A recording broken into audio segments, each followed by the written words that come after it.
somebody say, I want to give an update on me making homemade wine. I had came across a whole lot of fruit about 2 months ago, apples and mangoes, all kinds of fruit. And I let it sit up for about 2 months. This is mango and what else? I don't have my glass. Mango and apples. It's been sitting up since April the 4th. This one was since April the 4th. And this one had been sitting up since March 31st. So basically, really, it's been like 2 months that my homemade wine has been sitting up.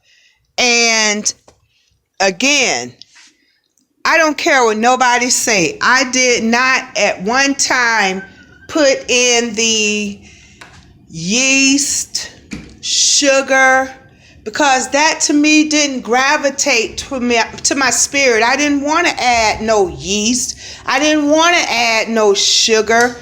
I wanted to find out if the natural sugars and the natural yeast of the fruit itself will do what it's supposed to do. And when I tell you, where is my cup that I had? Hold on. Oh, here it is. This cup right here, yesterday was the 5th. I said that I was going to pop the thing open and start drinking it on the 5th, which was yesterday.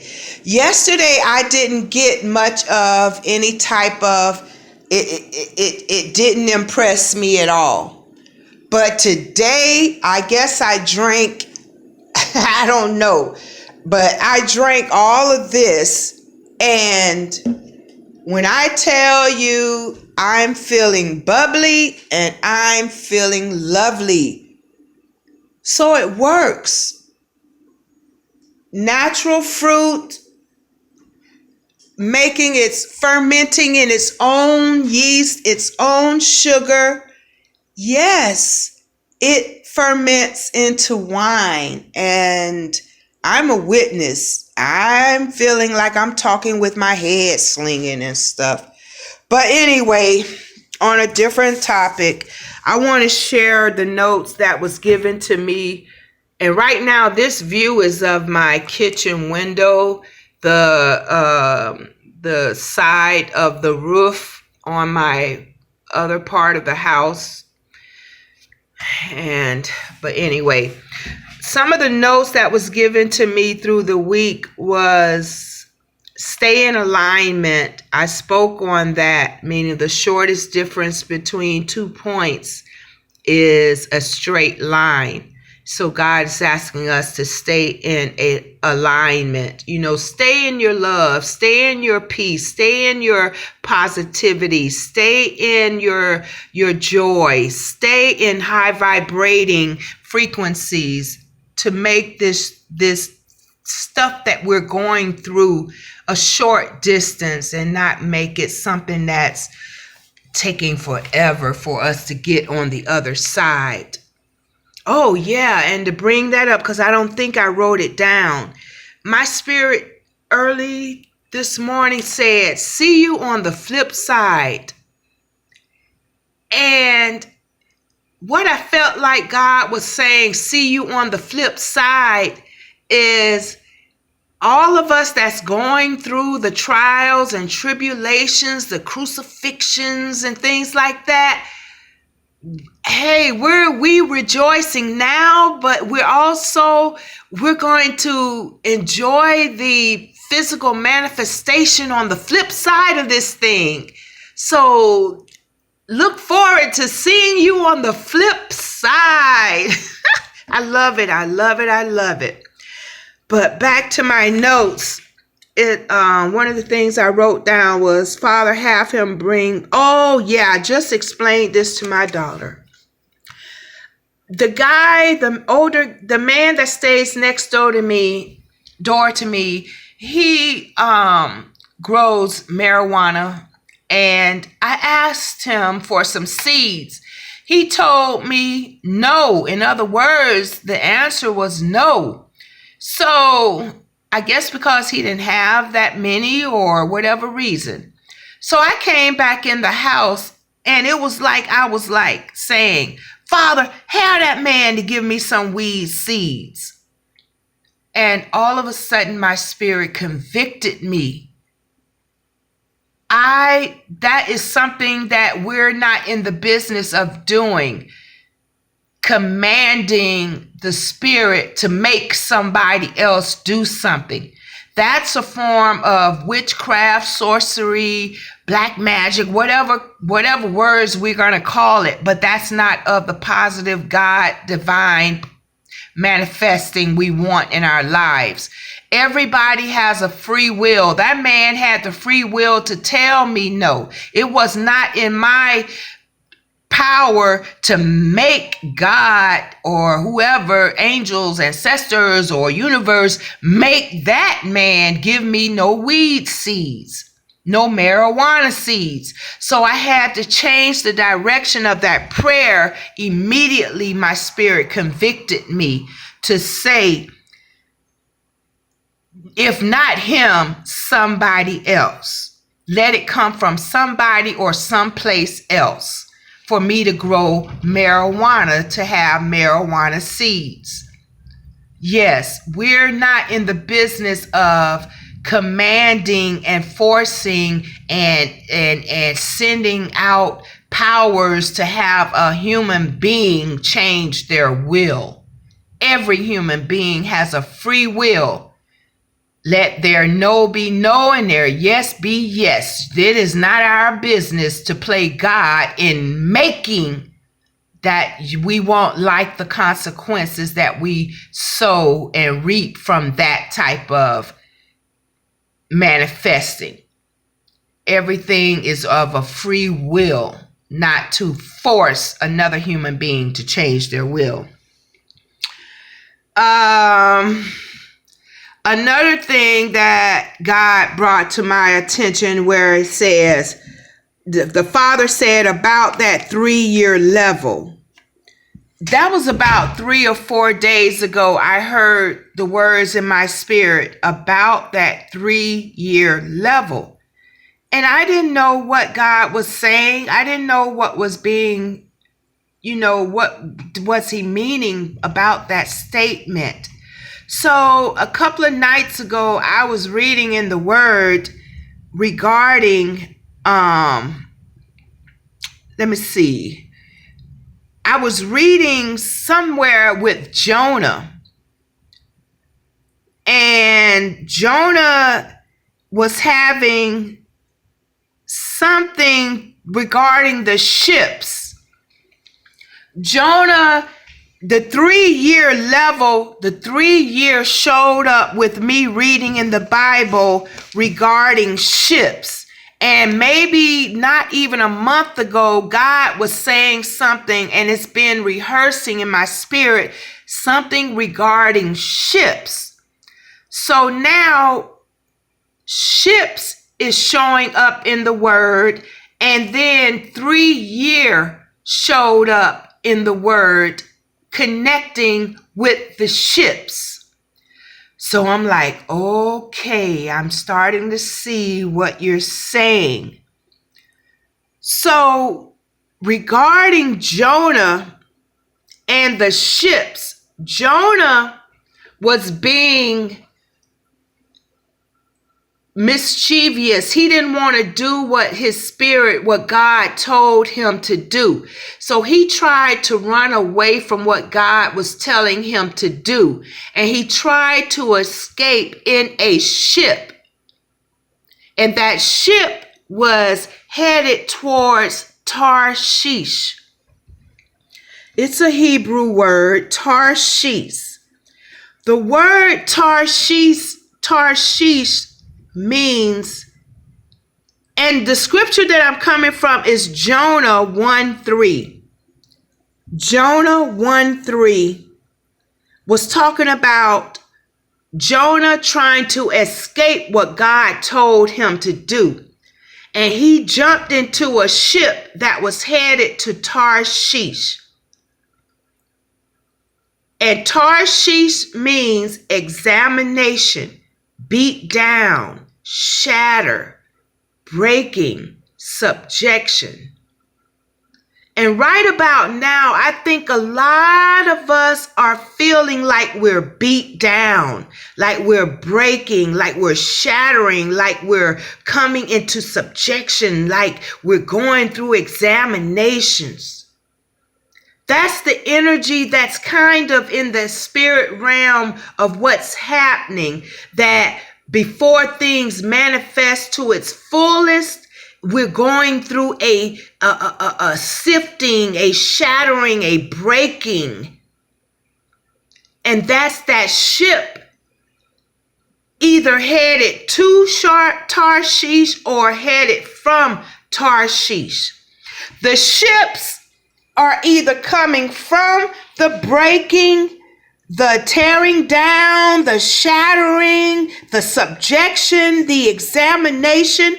You're either headed to Tarshish or that ship is coming from Tarshish. When Jonah jumped into that ship was coming from Tarshish. Oh my gosh. Oh my gosh. But anyway, Jonah was on a ship that he didn't belong on, because the ships that are coming are ships that are going to be carrying, okay, Tarshish is where you're going to go through the actual experience. This ain't no theory. This ain't something you're going to reason in your mind or read. No, this is something you're going to go through in reality. This is an experience, a life experience. And if you're expecting a ship to deliver, the ship from Tarshish is going to be carrying silver and gold and ivory, precious cargo. There is ships that we're expecting in the spirit and here in this natural realm to deliver our expectations, manifestations. Jonah was somewhere he wasn't supposed to be. He didn't do what God told him to do, so he shouldn't have nothing to do with that ship that was carrying precious cargo to be delivered to those that were going through the life experiences, the shattering, the breaking. See you on the flip side. Jonah was running away from the shattering, the breaking, and he didn't want to do what God told him to do. So Jonah had to be cast off that ship from Tarshish, or going to Tarshish. Because when it come back, because once we get through with this shattering and breaking and examination and tearing down and subjection, once we've proven and gone through that, that ship is coming back from Tarshish carrying precious cargo.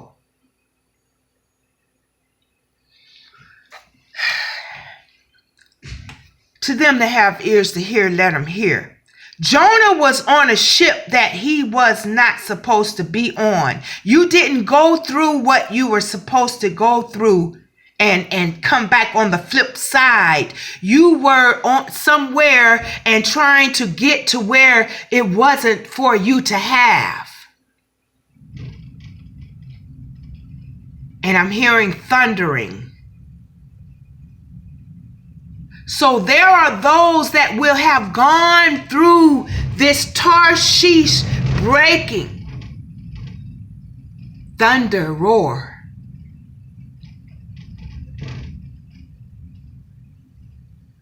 There are those that will have gone through and made it to the flip side, passing through the breaking and the subjection, the beat down, the shatter, the examination. See you on the flip side. And once we get to that flip side, there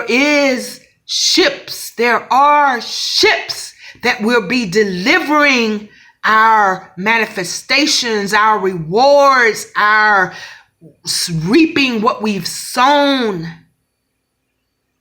Riches, material blessings. But there are those that are trying to receive these blessings without going through being the Tarshish ship. I don't know how to put this. But then there's another word called Hiram. And I think it was coming from the scripture, 2 Chronicles 9:21. That term Hiram means being angry, their liberty, their whiteness, their whole. Sad to say, what's going on up above is being represented here in the natural. There will be faces that represent itself of what is doing the shattering, the beating, the examination, the beat down, subjection. Oh, it is in the natural. It does have a name. It does have a system. It does have a face. Sad to say, as above, so below. That ship of Tarshish, the shattering, the breaking here in the natural, it looks like something or someone. They're angry. And this said their whiteness.